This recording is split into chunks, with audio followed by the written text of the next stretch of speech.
inside, it changes into a butterfly.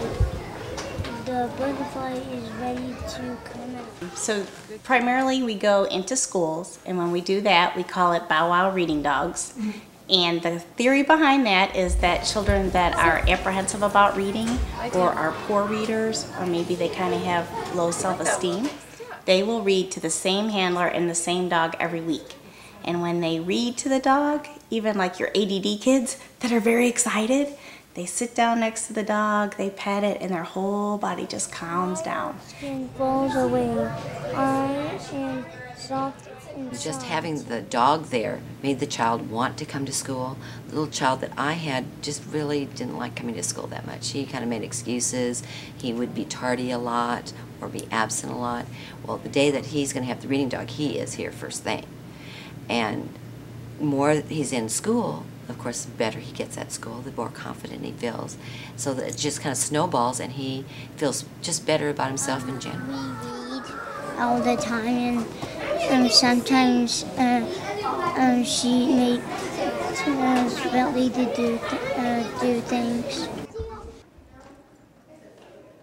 We start at 8:45, and usually the child is there waiting because the children are very excited about the privilege of reading with a dog.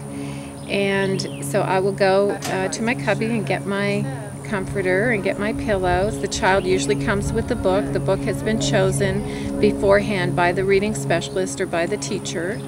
And so the child comes with book in hand, and we sit down, and the child may pet Bentley for a little while, and sometimes the child talks to Bentley almost as if I'm not there at all. So it's become a relationship between the child and the dog. It's non-judgmental, it's non-threatening, and so you can see right away just any fears or apprehensions or worries that a child may have just kind of falls away, and it just becomes them and the dog. And of course Bentley loves these children, and he gets to know them.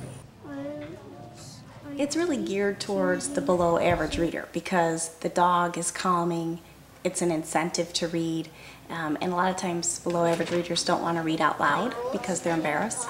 Well, they forget that the handler's there, and the dog doesn't judge, and the dog doesn't care if you spell it wrong or you don't know what you're saying or you make a mistake. The dog just is happy. So the kids love to read to the dog. He would talk down, he would not look at you, he would just mutter, and you couldn't hear what the words he was even saying. He would not want to participate in anything. Well, now that he feels better about himself, his hand is going up, he's smiling, he's participating. He's not grown only not in just reading, but in all the other subjects as well. And socially now, he has a lot more friends. He's speaking out where before he was muttering. So in general, it's just wonderful from the beginning to the end of the day. I think he thinks he's a lap dog. What do you think? Is your dog like this? It's magic. They sit there and they just pet the dog and they read and read. And the kids that usually you can't get them to read one book, they're on their third, and I'm having to say, it's time to go.